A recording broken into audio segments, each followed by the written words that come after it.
Salam Rahayu. Semoga Tuhan memberikan anugerah kesehatan, anugerah keselamatan, dan anugerah keberuntungan pada Anda di hari ini. Kali ini saya ingin bercerita mengenai hubungan Pandu Dewanata dengan Drestarastra. Secara garis keturunan, Drestarastra dan Pandu Dewanata sebenarnya sama, yaitu sebagai putra dari Begawan Abiyasa, tetapi lain ibu. Drestarastra dilahirkan oleh ibu yang bernama Ambika, sementara Pandu Dewanata dilahirkan oleh ibu yang bernama Ambalika. Perlu diketahui bahwa Ambalika adalah adik dari Ambika. Jadi ayah mereka, sang Begawan Abiyasa itu, menikahi dua wanita kakak beradik bersaudara. Meski begitu, hubungan lahir dan batin antara Pandu Dewanata dan Drestarastra pada awalnya sangatlah baik.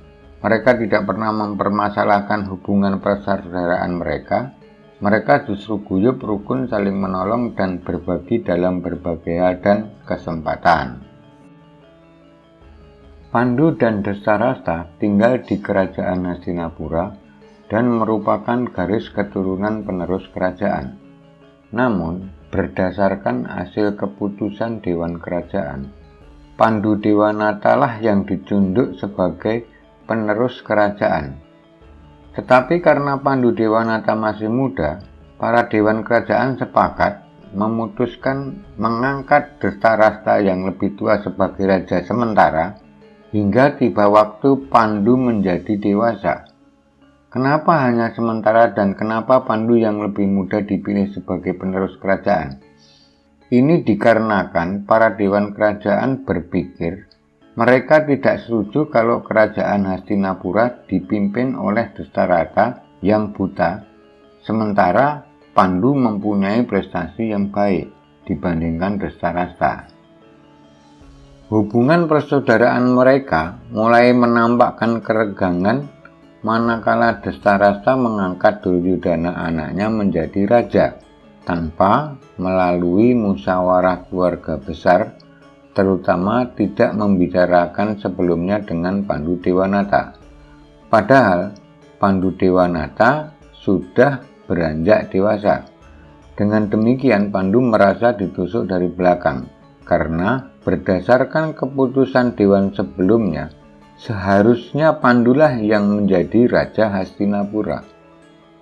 Puncak kerenggangan hubungan mereka terpicu ketika Drestarastra menolak untuk membagi wilayah secara adil antara Kurawa, keluarga dia, dan Pandawa, keluarga Pandu. Drestarastra bahkan memunculkan pilihan pembagian wilayah berdasarkan hasil peperangan antara Kurawa dan Pandawa, di mana yang memenangkan peperangan berhak atas wilayah dan kekuasaan kerajaan Hastinapura. Pada sisi Drestarastra, dia berargumen bahwa meskipun dia buta, tapi dia adalah anak sulung yang secara hierarki berhak atas tahta dan pemerintahan Hastinapura. Pandu pun akhirnya geram dan menganggap Drestarastra itu serakah, culas, dan tidak berbudi. Pandu akhirnya setuju dengan opsi tersebut dan kemudian nanti akan terjadi perang antara keluarga Pandawa dan Kurawa yang kita kenal sebagai Bharatayuddha. Sekian kisah dari saya hari ini. Terima kasih sudah menyaksikan dan mendengarkan cerita saya. Sampai jumpa di kesempatan yang lain dalam cerita-cerita saya. Salam Rahayu.